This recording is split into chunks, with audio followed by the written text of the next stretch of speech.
Quake, Disaster in San Francisco, 1906. Chapter 5, South of Market. By the time Jacob reached his street, he was panting. The sooty air stung his eyes. With so much dust in the air, he couldn't be sure, but he thought he smelled wood burning. Pausing to catch his breath, Jacob took a careful look at his neighborhood. The familiar rows of boarding houses and colorful shops were almost unrecognizable. The sky peeked through gaps where walls once stood. Many buildings had completely collapsed, leaving piles of broken boards between ruined houses. Signs were hanging off storefronts, and merchandise was scattered on the street. One boarding house caught Jacob's attention. Tilting sharply, the structure rested on two of its foundation corners, as if it had frozen in the act of tipping over. A nutty thought popped into Jacob's mind, and he said aloud, "That building looks like it's doing a dance step." At the sound of his voice, the dog whined and jumped up on Jacob's leg. "We're almost there, fella. Just a few blocks to go." Lots of people were on the street, and debris were strewn all over the ground, so Jacob had to make his way slowly. Here and there among the piles of boards he spotted a broken chair, a man's hat, a broom handle. The familiar objects reminded him that hundreds of families lived south of Market. He wondered where all those people would go now that their homes were destroyed. Jacob and the dog passed a man dragging a heavy trunk bound with ropes. The trunk made a rumbling sound as it bumped down the street. Every few minutes its owner stopped, sat down on his trunk, and mopped his forehead with his handkerchief. They ran past an entire family trudging single file down the center of the street, like a row of ducklings. Both parents teetered under a load of blankets, pans, and other household items. 5 children followed, from tallest to shortest. The first was a girl with long ringlets, who held a violin case, and an umbrella looped over her arm.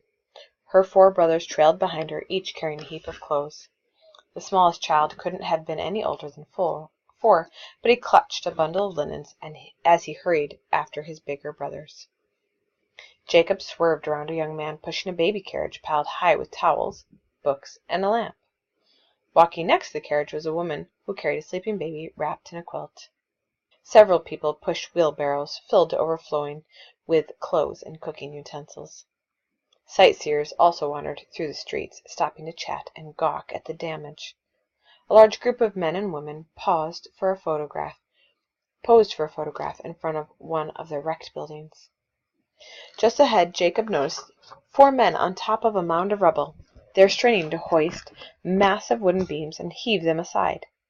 2 of the men kneeled to look at something, and one cupped his hand over his mouth and began to yell. "Those men are searching for people trapped under there," Jacob realized. His hand felt icy as he forced his legs to move. "Come on, fella, we need to hurry."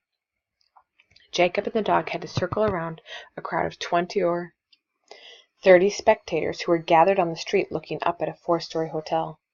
The front wall of the hotel had simply peeled off, leaving the rest of the building intact. Jacob could see inside every room on every floor. There were lamps sitting on tables, beds with sheets on them, dressers and shining mirrors. A painting of a mountain hung against the yellow wallpaper in one room. It was like looking into a life-size dollhouse. The cutaway hotel made Jacob remember an afternoon last December. The weather had been mild, so he'd taken Sophie downtown to see the holiday decorations.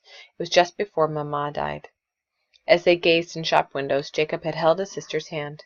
Sophie was fascinated by a fancy dollhouse in one window. He remembered how she had pointed out each miniature object. "Look, Jacob. See the tiny candle holder? It has a real candle in it. And there's a teeny tea set with roses on it." Jacob looked down and saw the dog watching him, its head cocked to one side. "It's all right, fella," Jacob said. "We're going to find them. You'll see." When they reached the corner, Jacob had to glance up and down in each direction to be sure he knew where he was going. Everything looked so different. The huge Nevada boarding house had fallen in, leaving a mountain of rubble. Holding his breath, Jacob stared at the space next door. That's when he realized the impossible had happened. Our house is gone. "No!" Jacob wailed as he charged into the rubble of boards and dust that had been their home. "Papa, are you here? It's me, Jacob. Answer me."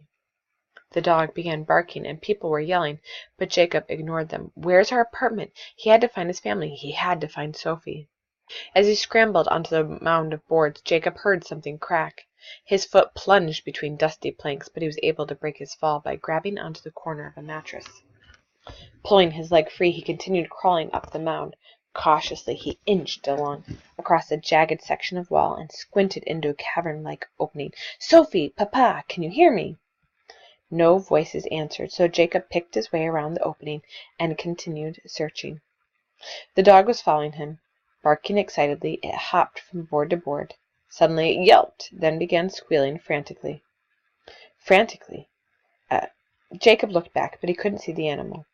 He heard claws scrabbling below him, so he kneeled to peer into the darkness beneath the boards. He could see the dog crouching near something that looked like a broken table. Jacob shoved aside sticks and pipes and lowered himself into the pocket. The debris shifted and caved in around him. He grabbed at a massive headboard to slow his downward slide. Crawling toward the dog, he called, "Here I am, Phil. I'm coming." By stretching out his arm, Jacob could just reach the animal. It was clawing at the rubble with its front paws, but only its hind legs seemed to be caught under something. One of its hind legs seemed to be caught under something. Jacob edged closer. Grasping the dog's body with one hand, he groped around with his other hand until he located its trapped leg. Then he tore away rough pieces of metal and splinters of wood. Carefully he dug around the leg until the dog was finally able to pull it out. As soon as he was free, the terrified animal leapt onto Jacob and knocked him off balance. Jacob barely managed to break his fall by grabbing the edge of a windowsill. He felt a stab of pain in his wrist, but he ignored it.